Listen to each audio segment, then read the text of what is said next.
नमस्कार। ये है कहानियों का संसार किस्सा कहानी। किस्सा कहानी में मैं हूँ भारती कुमारी। मैं आजकल आप सबको सुना रही हूँ हिंदी भाषा की आरंभिक दौर की कहानियाँ। जब से सिर्फ हिंदी भाषा में लेखन शुरू हुआ कहानियों का, तो इसी कड़ी में मैंने एक कहानी सुनाई थी आपको, बंग महिला की दुलाई वाली। अब उसी कड़ी में मैं दुलाई वाली की ही एक रचना सुना रही हूँ। ये कहानी है, इस कहानी का शीर्षक है कुंभ में छोटी बहू। इस कहानी का प्रकाशन वर्ष 1906 है। हालांकि इस कहानी के साथ जो हमारे पास जो सूचना के स्रोत हैं उस हिसाब से बंग महिला ने इस कहानी को लिखा है। बंग महिला यानी बंग महिला का नाम था राजेंद्र बाला घोष। वो एक बंगाली महिला थी जो उनकी कई पीढ़ी पहले वो बनारस आके रह रहे थे, तो बनारस में रह रही थी वो। और वो बहुत ही नारियों को रूढ़ तथा जड़ परंपराओं के शिकंजे में कसने वाली शास्त्रीय व्यवस्थाओं को नकारती हुई स्त्री थी वो। और इस कहानी के बारे में उपलब्ध स्रोत बताते हैं कि बंग महिला ने खुद कहा था कि ये कहानी मातृदेवी की कहानी का अनुवाद है। मातृदेवी यानी मातृदेवी उन्होंने अपनी माँ के लिए संबोधन किया है। उनकी माँ का नाम था नीरद वासनी घोष। कहानी है कुंभ में छोटी बहू और इसका प्रकाशन वर्ष है 1906। मिर्जापुर के पास पंडरा में पंडित रामनारायण मिश्र वास करते हैं। जाड़े का मौसम है, सवेरे का वक्त है। घर की मालकिन आंगन में बैठी घाम ले रही हैं। भोलवा की माँ यानी जो घर में काम करने वाली हैं, गाय की सानी लगा रही हैं। मालकिन के पास ही उनकी 2 पोतियां और एक पोता खेल रहे हैं। मालकिन जो न्यायाधीश बनकर उन लोगों के झगड़े का निपटारा भी बीच बीच में करती जाती हैं। उधर क्षण क्षण में बड़ी बहू को जल्द रसोई बनाने की ताकीद भी की जाती है। रसोई घर में बड़ी बहू रसोई बनाती है। छोटी बहू एक थाल में रखकर चावल बीन रही है। दोनों देवरानी जेठानी में इधर उधर की बातें हो रही हैं। छोटी बहू बोली, जेठानी जी, अब की तो कुंभ का बड़ा भारी मेला है। चलो ना, हम लोग भी चलते हैं, नहा आवे। फिर तो अब कहीं जाके 12 बरस में ऐसा कुंभ पड़ेगा। तब तक तो ना जाने कौन राजा कौन योगी, कहीं बीच में ही मर गई तो चलो छुट्टी हुई। मन का हौसला मन में ही रह जाएगा। बड़ी बहू ने एक ऊंची सी सांस लेकर कहा, अरे कहाँ की बात, भला हम लोगों को कौन ले जाएगा? सुनती हूं वहां तो लाखों आदमियों की भीड़ होगी। तब भला हम लोगों का वहां क्या ठिकाना? ए लो, जब तुम ही ऐसी दिल तोड़ने वाली बातें कर रही हो तब तो उन लोगों का क्या ही कहा जाए। वहां तो तीर्थ की जगह जाना है। जो जोर देकर कहोगी तो क्या जेठ जी नहीं ले जाएंगे? मेरा मन तो कहता है जरूर ले जाएंगे, क्योंकि कहीं नातेदारी में तो जाना ही नहीं है कि बिन बुलाए कैसे जाए। रही भी बात तो तुमने कैसी अच्छी कही। अरे भला तीर्थ में भीड़ ना होगी तो और कहाँ होगी? काशी में विश्वेश्वर और अन्नपूर्णा मंदिर में क्या कम भीड़ होती है? तो क्या हम लोग दर्शन करने को नहीं जाते? और सब जाने दो, ग्रहण लगने पर भी करोड़ों आदमी की भीड़ होती है, फिर हम लोग कैसे नहा आते हैं? छोटी बहू की ऐसी दलीलों से भरी बातें सुन बेचारी बड़ी बहू लाचार होकर बोली, अच्छा भाई, अगर तुम्हारे लाला जी को कह सुनकर राजी कर लो, बस सब ठीक हो जाएगा। जाने लगना तो मुझे भी साथ ले लेना, तब तक मैं दाल छोंकती हूँ। ए लो, तुमसे बात करती रही, दाल में नमक डाला कि नहीं सो भूल ही गई। इतने ही में भुलवा की महतारी एक टोकरी गोबर लेकर आई और खड़ी होकर कहने लगी, का हो बहू, का सल्ला होत वाय, पयाग जी नहाए चलब जात का? हे भाई, हमू के लिए आवत चला। छोटी बहू उस पर नाराज होकर कहने लगी, मरनी गोरी, इतना चिल्लाती है क्यों? क्या गले में बांस अटका है? भुलवा की महतारी कुछ धीरे से घिघिया कर कहने लगी, हे मोर बहू, अब महीना नहीं चिलई है, तोहरे पच के गोड़ लेके पड़त हई, जाए लागे तो हमू के लेत जाई हैं। बड़ी बहू बोली, अरे कहाँ की पागल है रे, सूतना कपास जुलाहन में मटकौवल, जा कौन रहा है? जब जाएंगे तब देखा जाएगा, और अभी तक तू गोबर पाथने नहीं गई, चल जा। भोलवा की माई तो किसी सूरत टली, पर छोटी बहू के मन में ऐसी खलबली उठी कि जैसे समुद्र में लहरें। कल छोटी बहू अपने बुआ के घर गई थी। वहां सुनकर आई कि बुआ के घर के सब लोग, उनके अड़ोस पड़ोस के सब लोग कुंभ के मेले में जाएंगे। बस अब छोटी बहू को चैन कहाँ। अब तो पेट में चूहियां कूदने लगी, मन में छटपटी सी मच गई और कैसे रह रह के जाने का उपाय सोचने लगी। हाय, मेरा जाना कैसे होगा। आप किसी तरह घर के आदमियों को फुसला कर राजी भी करती हैं और मन ही मन डर भी रही हैं कि कहीं कोई रोक ना दे, फिर तो बड़ी मुश्किल होगी। तब तो कोटि उपाय करने पर भी 12 बरस तक कुंभ नहीं मिलने वाला। सबसे अधिक चिंता जो छोटी बहू को जान मारे डालती है वो ये है कि रामदेई और भाभी यानी फुफेरी बहन और भौजाई कुंभ मेले से लौटकर जब अनोखी अनोखी बातें कहेंगी तब हमको उनका मुंह ताकना पड़ेगा। अब अमावस्या के 2-4 रोज ही बाकी हैं। छोटी बहू को सिवा कुंभ नहाने के और किसी बात की फिक्र ही नहीं है। गोद में 1 साल का बच्चा है। वो बेचारा अब समय पर दूध तक नहीं पाता, तब भला उसके तेल उपटन की कौन चलावे। उस दिन बच्चे को तेल उपटन किया ही नहीं, पर हाँ झट तेल उपटन की कटोरी लेकर सास के पास जाकर बोली, भाभी जी इस साल तो तुम्हारे पैर बहुत ही पैर फट गए हैं, लाओ जरा उपटन मल दें। सास राम मन ही मनक चका कर रह गई। अरे आज बहू को इतनी भक्ति किधर से उमर पड़ी। आज पूरब से पश्चिम में तो सूरज नहीं उग गया, और दिन तो बुलाने पर भी नहीं आती थी, उल्टा बहाना करके चली जाती थी। आज क्या है। खैर चलो अच्छी बात है, ऐसे मौके हाथ से जाने नहीं देने चाहिए। वो बोली, हाँ बेटा आओ आओ, तुम लोगों को तो फुर्सत ही नहीं मिलती। ये कहकर वे पांव पसार कर बैठ गई। छोटी बहू हल्के हाथों से उपटन लगाने लगी। उधर उनका बच्चा रोने लगा। सास ने कई बार कहा, अरे रहने दो, जाओ पहले लल्लू को चुप करो तब लगाना, पर छोटी बहू ने एक ना सुनी, पैर मलती ही रही। इधर उधर की बातें करते करते कहने लगी, क्यों माँ जी, आप कभी कुंभ नहाने गई थी कि नहीं। ना बेटा, कहाँ का नहाना कहाँ का धोना, तुम्हारे चाचा जी को तो ये सब कुछ भाता ही नहीं। वे तो कहते हैं मन चंगा तो कठौती में गंगा, घर में बैठे राम राम किया करो। एक बार बड़ी मुश्किल से भाभी जी के संग प्रयाग जी गई थी, सो भी मेले में नहीं गई थी। मौका देखकर छोटी बहू ने झट से कहा, तो चलो फिर इस बार नहाओ और हम लोगों को भी नहला लाओ। फिर से वो उदास मन से बोली, अरे बेटा हम लोगों को कौन ले जाएगा, तुम्हारे लाल का तो दम फूलता है, वे इस ठंड में तो जाने से रहे। हरनारायण यानी उनका बड़ा लड़का वो तो घर पर है नहीं, और होता भी तो उसे छुट्टी कहाँ होती है। रहा शिव नारायण, सो वह तो अंग्रेजी पढ़ के पूरा क्रस्तान बन गया है, दिन रात देवता पितर को चूल्हे या भाड़ में फेंका करता है। इतनी देर में मिश्र जी पोती का हाथ थामे वहां आ पहुंचे और हंसकर बोले, लो तुम्हारी कितनी सेवा होती है और तुम इतने पर भी झंखा करती हो कि मेरे हाथ पैर का करने वाला कोई नहीं है। मिश्रानी जी बोली, अरे नहीं सुना, छोटी बहू प्रयाग जाने को कहती है। प्रयाग? कुंभ के मेले में? राम राम राम, वहां जाना बहू बेटियों का काम नहीं है। ससुर के मुंह से ऐसी बात सुनकर छोटी बहू मन ही मन कुड़ गई और झटपट काम खत्म कर अपने कमरे में जा घुसी। वहां पति देवता से क्या क्या बातें हुई सो तो मैं नहीं जानती, पर हाँ छोटी बहू को हमजोली सखी सहेलियों से ये अवश्य मालूम हुआ कि अंत में शिवनारायण खिजला कर कहने लगे, कुंभ कुंभ करके तुमने मेरे नाकों में दम कर दिया है, ना जाने कहां से तुम्हारे सिर पर कुंभ करने की प्रेतात्मा सवार हो गई है। जाना है तो जाओ, अपने भाई के साथ चली जाना, पर मेरा सिर मत खाओ। जाओ वहां बच्चे को ले जाकर जारे में मारना हो तो मार डालो। वो लड़का तो तुम्हारे ही घर पर मरा था ना, तब मैं उसको लेकर कहाँ गई थी। सच तो ये है कि जिसकी मौत आ जाएगी उसे कोई नहीं रोक सकता। ये भविष्य में हुई किसी भूतकाल में हुई किसी घटना का वर्णन है यहाँ पर कि वो लड़का तो तुम्हारे ही घर पर मरा था ना, तब मैं उसको लेकर कहाँ गई थी। छोटी बहू कह रही है कि जो पहले लड़का था वो तो तुम्हारे ही घर पे मरा था, मैं तो उसे लेकर कहीं गई नहीं थी। सच तो ये है कि जिसकी मौत आ जाएगी उसे कोई नहीं रोक सकता।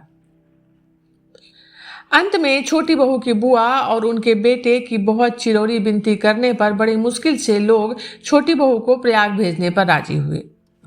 अब छोटी बहू मारे खुशी के फूले अंग नहीं समाती। झटपट थोड़ा सा पकवान बना, सब सामान ठीक कर गठरी मोटरी बांध कर जाने के लिए तैयार हो गई। उनके फुफेरे भाई शंकर दयाल उन्हें विदा कराने आए। छोटी बहू घर में सबसे विदा होने लगी। बड़ी बहू बोली, लो भाई, तुम तो पुण्य करने चली और हम सब जहां के तहां पड़ी रह गई। जाओ, राजी खुशी लौट आओ। मिश्रानी जी लल्लू यानी छोटी बहू का बेटा को गोद में लेकर दुलारने लगी। शिबू की खोज कराई पर वो ना मिले। तब वे शंकर दयाल से कहने लगी, देखो शंकर, तुम्हें तुम्हारे भरोसे बहू को जाने देती हूँ। इस बच्चे की रक्षा का भार तुम्हारे ऊपर है। मेरे लल्लू को कोई तकलीफ ना होने पावे। नहीं माँ जी, आप बेफिक्र रहिए, किसी बात की चिंता ना कीजिए। मैं सबको बहुत आराम से ले जाऊंगा और मेरे घर के लोग भी तो जा रहे हैं। ईश्वर की कृपा से और आपके आशीर्वाद से हम लोग राजी खुशी लौट आएंगे। शंकर ने आश्वासन दिया। छोटी बहू जाकर इक्के पर बैठ गई। मिश्रानी जी ने पोते का मुंह चूम कर उसे बहू की गोद में दे दिया। उसकी आंखें भर आई। करुणा भरे स्वर में वो कहने लगी, जिस दिन से लल्लू जन्मा है उस दिन से बराबर मेरे पास ही रहा है। आज पहला दिन है मैं उसे अपनी आंखों से अलग कर रही हूं। देखो शंकर, एकदम होशियार रहना लल्लू को लेकर। छोटी बहू तो गई, पर बेचारी भोलवा की मां मुंह ताकते ही रह गई। उस रात को छोटी बहू अपने बुआ के घर रही। दूसरे दिन वहां से प्रस्थान किया। मिर्जापुर के रेलवे स्टेशन के मुसाफिर खाने और प्लेटफॉर्म पर बड़ी भीड़ है। जिस ओर दृष्टि डालिए उस ओर नरमुंड ही दृष्टिगोचर हो रहे हैं। जहां देखिए वहीं माल, असबाब और गठरियों का ढेर लगा है। यथा समय गाड़ी आकर खड़ी हो गई। शंकर दयाल ने बड़ी हिफाजत से सबको ले जाकर रेल में बिठा दिया। उनके साथ एक आहार प्रिय ब्राह्मण देवता भी थे। उन्होंने गठरी, मोटरी, पिटारा आदि सब धोकर गाड़ी में रख दिया और आप भी जाकर एक कोने में बैठ गए। अभी गाड़ी छूटने में कुछ देर है। शंकर दयाल लल्लू को गोद में लेकर प्लेटफॉर्म पर खड़े हैं। इतने में ही शिवनारायण दौड़ते हुए आ पहुंचे। शंकर दयाल अकचकाकर पूछने लगे, तुम कहां? शिवनारायण ने कहा, लल्लू जब तुम्हारे साथ आया तब मैं घर पर नहीं था। आने पर सुना कि सब लोग चले गए। लल्लू को देखने के लिए चित्त घबराया, सो आज सवेरे उठते ही सीधे स्टेशन पर उसे देखने चला आया। लल्लू तो अपने पिता से मिलकर बड़ा ही आनंदित हुआ। मारे खुशी के पिता के गले से वो जा लिपटा। इतने में पहली घंटी हुई। शिवनारायण शंकर दयाल से देखते हुए बोले, तुम लोग अच्छी तरह बैठ गए ना? अच्छा, मेरा नमस्कार लो। लल्लू, अब तुम अपने मामा के पास जाओ। अब लल्लू भला पिता को क्यों छोड़ने लगा? उसने बड़े जोर से रोना शुरू किया। शंकर दयाल हंसकर बोले, तुम्हें तो इस समय घबराया हुआ आते देख ऐसा मालूम होता है मानो किसी खूनी आसामी को गिरफ्तार करने को तुम आ रहे हो। आखिर को तुमने आके बखेरा खड़ा ही कर दिया। आओ बच्चा लल्लू, मेरे पास आओ, इन्हें जाने दो, मैं तुम्हें मिठाई दूंगा।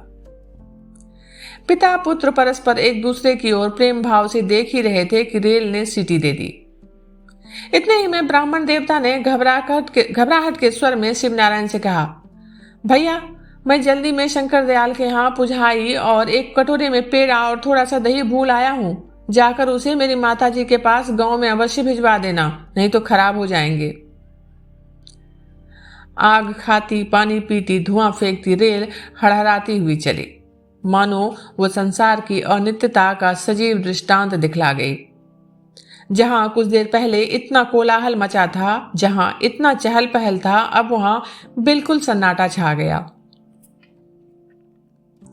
अब छोटी बहू भली भांति सुचित्त होकर बैठी और अपनी बहन रामदेवी से कहने लगी, सब लोग तो कहते थे रेल में बड़ी भीड़ होगी, तुम लोगों को बैठने तक की जगह मुश्किल से मिलेगी। सब बात झूठी थी, सिर्फ लोगों का बहाना भर था कि जिससे मैं ना जाऊं। अरे हमारी सास है ना, वो देखने में ही सीधी है पर है बड़ी खोटी। खुटाई उसकी नस नस में भरी है। उनकी जिंदगी तो ताली कुंजी संभालते और जेठानी जी को चूल्हा चौका करते बीत जाएगी। वे लोग कभी तीरथ बरत दान पुण्य ना करेंगी और ना ही दूसरों को करने देंगी। उन लोगों को तो ये सब सुहाता ही नहीं। रामदेई ने भी छोटी बहू की हाँ में हाँ मिला दी। आज अमावस्या का दिन है।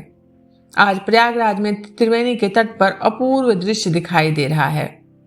यदि सत्य ही मर्यादा पुरुषोत्तम भगवान रामचंद्र जी वन यात्रा करते समय सबसे प्रथम यहीं पर टिके थे, तो क्या इसी से तो नहीं इनकी महिमा इतनी ऊंची हो गई है? क्या इसी से तो नहीं ये प्रयाग हिंदू सनातन के पवित्र मुख से तीर्थराज के नाम से पुकारा जाने लगा?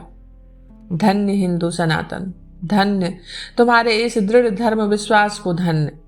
जिस तरह अन्य धर्मावलंबियों को लिहाफ से मुंह निकालना कठिन जान पड़ता है, उस समय से लेकर सूर्यास्त तक बर्फ से भी अधिक ठंडे पानी में आबाल वृद्ध वनिताएं सहर्ष आनंद पूर्वक गोता लगाती हैं। धन्य हिंदू जाति, धन्य हिंदू कुल, तुम्हारे पवित्र चरणों में इस बार क्षुद्र लेखिका का एक बार नहीं, शत बार नहीं, सहस्त्र बार नहीं, कोटि कोटि बार सादर प्रणाम है। भाई हिंदू, तुम्हारे पास अगर कोई बल है तो वो है केवल धर्म बल। ईश्वर तुम्हारे इस महान धर्म बल को अटूट रखे, केवल यही मुजदासी की हार्दिक कामना है। आज त्रिवेणी तट की बालुका ने मानो सजीवता को प्राप्त कर लिया है। बेचारे दरिद्र भारतवासी कैसे आनंद से त्रिवेणी में स्नान कर अक्षय पुण्य का संचय कर रहे हैं। किसी के पास अंगाछा नोपयोगी वस्त्र है तो किसी के पास वह भी नहीं। किसी के पास पेट भर जाने को है तो किसी के पास वो भी नहीं। लेकिन इस समय इस पवित्र भूमि में सभी समभाव से आनंद उपभोग कर रहे हैं। इसी अगण्य मानव समूह के बीच हमारी पूर्व परिचिता छोटी बहू भी दिखलाई पड़ी। बांध के नीचे जहां भीड़ कुछ कम थी, वहीं पर भाई भौजाई ननद और बुआ जी के सहित लल्लू को गोद में लिए आप खड़ी हैं। छोटी बहू ने शंकर दयाल से कहा, भैया आज लल्लू ने अभी तक कुछ खाया नहीं है, इसके लिए कुछ ला दो। शंकर दयाल ने कहा, अच्छा ठहरो, अभी ला देता हूं। इतने में एक विशालकाय हाथी बिगड़ गया। उसके बिगड़ने के साथ ही सारे मेले में हलचल मच गई। शंकर दयाल ने लल्लू को अपनी गोद में ले लिया और आप भरसक सबकी हिफाजत करने लगे। इसी धक्के में पड़कर शंकर दयाल की मां मुंह के बल जा गिरी, जिससे उसके घुटने में भारी चोट लगी। शंकर दयाल ने लल्लू को छोटी बहू के हवाले किया और आप माताजी की सेवा करने लगे।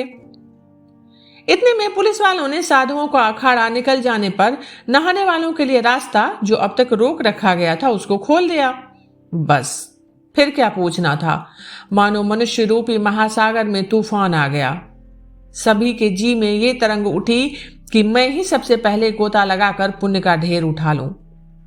आंधी की भांति आदमी पर आदमी गिरने लगे और इसी भीड़ में पड़कर बेचारी छोटी बहू अपने साथियों से अलग जा पड़ी। इस भीड़ में पड़कर वो कभी 10 हाथ पीछे को जाती थी, कभी 10 हाथ आगे। इस समय उस बेचारी की अवस्था बड़ी ही शोचनीय हो रही थी। इतने में एक ऐसा भारी धक्का आया कि लल्लू मां की गोद से अलग जा पड़ा। छोटी बहू चिल्लाकर रोने लगी, सबसे बच्चे को उठाने की विनती करने लगी और रह रहकर द्रौपदी सुधा की भांति भैया भैया कह के पुकारने लगी। पर नक्कार खाने में तूती की आवाज कौन सुनता है। जब किसी ने भी निसहाय दीन अबला की गुहार ना सुनी, तब वो लाचार होकर आप ही लड़के को उठाने के लिए झुकी थी और उस झुकने में वो खुद भी औंधे मुंह जा पड़ी। ऐसी अवस्था में जरा सिर का उठाना भी बड़े बड़े पराक्रमी पुरुषों के सामर्थ्य से बाहर था। तब उस बेचारी अबला की कौन गिनती। इस शोचनीय दृश्य का वर्णन करना लेखनी की शक्ति से बाहर है। उधर शंकर दयाल की बुरी दशा थी। नहाना धोना तो अलग रहा, दिन भर के भूखे प्यासे सबको खोज रहे हैं। दोपहर के बाद रामदेई और उनकी स्त्री रोती कलपती किले के नीचे मिली। रामदेई के गले से चंपाकली ना जाने कहां गिर गई थी। उनकी स्त्री की नाक से नथ नदारद था, साथ ही नाक का एक हिस्सा भी गायब था, मानो वो शूर्पणखा की ट्रू कॉपी बन गई हो। बदन का तमाम कपड़ा खून से सराबोर हो रहा था। उधर झोपड़े में परी माता राम कह रही थी, भाई किसी न किसी सूरत लंगड़े लूड़े सबका ही पता लगा, पर छोटी बहू का कहीं कुछ क्या ठिकाना मिला। जो ब्राह्मण देवता संग आए थे गठरी और संदूकचा गाड़ी पर उतारते चढ़ाते तो उन्होंने बड़ी मुस्तैदी दिखाई थी, पर इस समय शायद पेट की ज्वाला छुपाने के लिए चुपके से कहीं मुंह छिपा बैठे हैं। आखिर ठहरे तो दही पेड़े वाले ही ना। अब छोटी बहू के लिए शंकर दयाल को बड़ी घबराहट पैदा हुई। वे सोचने लगे, शिवनारायण उनके घर के लोग क्या कहेंगे। हाय, अब मैं उन लोगों के सामने कौन सा मुंह लेकर जाऊंगा, और मुझे जाने का साहस ही कैसे होगा। वे लोग क्या ना कहेंगे कि आप तो चले आए पर मेरी बहू को कहां छोड़ आए। ऐसे वक्त में मैं क्या जवाब दूंगा। वे लोग तो यही समझेंगे कि हम लोगों ने पराया जानकर संग छूट जाने पर ज्यादा खोजने की कोशिश ना की। हे भगवान, मैंने कौन सा ऐसा घोर पाप किया था जिसके बदले मेरे सिर पर यह कलंक का भारी बोझ रखा जा रहा है। हाय, स्त्रियों की बात में पड़कर मुझे कैसी दुर्गति भोगनी पड़ी है। मुझे मौत आकर गोद में रख लेती तो अच्छा था। अब मैं कहां जाऊं, कहां ढूंढूं, कहीं भी तो उनका आता पता नहीं लगता। इस तरह एक क्षीण मन मलिन होकर पागल की तरह एक जगह को वो 10 बार जा जाकर ढूंढने लगे। कभी त्रिवेणी के तीर, कभी झोपड़ी के भीतर, कभी मुर्दों के ढेर में और कभी पुलिस वालों के यहाँ। अंत में एक बुढ़िया की जबानी यह पता लगा कि पुलिस ने ज्यादा घायल होने के कारण छोटी बहू को अस्पताल भेज दिया है। ये सुनने के साथ ही शंकर दयाल वहां जा पहुंचे तो देखा कि छोटी बहू एक खाट पर पड़ी हुई है। उनके कलीजे में ऐसी गहरी चोट लगी है मानो किसी ने एक भारी पत्थर से कुचल डाला हो। शंकर दयाल को देखते ही जख्मी छाती को दोनों हाथों से पीट पीट कर लल्लू लल्लू कहकर वो रोने लगी। भैया भैया, मेरे लल्लू को ला दो। अभी तक मेरे लल्लू ने कुछ नहीं खाया होगा। जाओ जल्दी से उसे लेकर आओ, मैं उसे खिलाऊंगी। अब अंधेरा हो चला है। लल्लू किसके पास सोएगा। मैं अब कौन सा मुंह लेकर घर जाऊंगी। जब भाभी जी लल्लू को गोद से लेने जाएंगी तब मैं क्या कहूंगी। एक बार जाकर तुम खोजो ना भैया, कहीं इधर उधर पड़ा होगा, उठा लाओ मेरे लल्लू को। अरे अभागिन छोटी बहू, अब तेरे बच्चे का इस धराधाम में एक चिन्ह भी नहीं है। उसका वो मक्खन सा कोमल शरीर लाखों आदमियों के पैर तले पड़कर सत्तू हो गया। इस समय इस शोकातुरा माता की व्याकुलता और मर्म भेदी कातरोक्ति लिखने में ये जड़ लेखनी समर्थ नहीं है। आख्यायिका पाठक और पाठिकाओं में जिस किसी ने इस करुणोत्पादक दृश्य को अपनी आंखों से देखा होगा वही इस पुत्र वियोगिनी जननी के हार्दिक भाव का कुछ कुछ अनुभव कर सकेंगे। छोटी बहू को रोते रोते रक्त बमन होने लगा और कुछ देर बाद वो बेहोश हो गई। दूसरे दिन तार पाने पर शिवनारायण प्रयाग पहुंचे। वहां ये शोकदायक घटना सुनकर पहले तो वो खूब रोए। छोटी बहू भी उन्हें देखते ही मुंह ढांप कर रोने लगी। थोड़ी देर बाद शिवनारायण शंकर दयाल से कहने लगे, पुण्य का फल तो हाथों हाथ ही मिल गया। अब किसी सूरत इन्हें घर ले चलने का बंदोबस्त होना चाहिए। छोटी बहू रोती हुई कहने लगी, अब मैं घर ना जाऊंगी, मैं अपने लल्लू के ही पास जाऊंगी। छोटी बहू की दशा देखने से यह भी ज्ञात होता था कि शीघ्र ही ईश्वर उन्हें लल्लू के पास भेज देगा। ये कहानी इतनी ही। अभी आप सुन रहे थे भारती कुमारी की आवाज में बंग महिला यानी राजेंद्र बाला घोष की लिखी हुई कहानी कुंभ में छोटी बहू। जल्दी ही मिलती हूँ एक नई कहानी के साथ। तब तक आप सब जुड़े रहिए किस्सा कहानी से।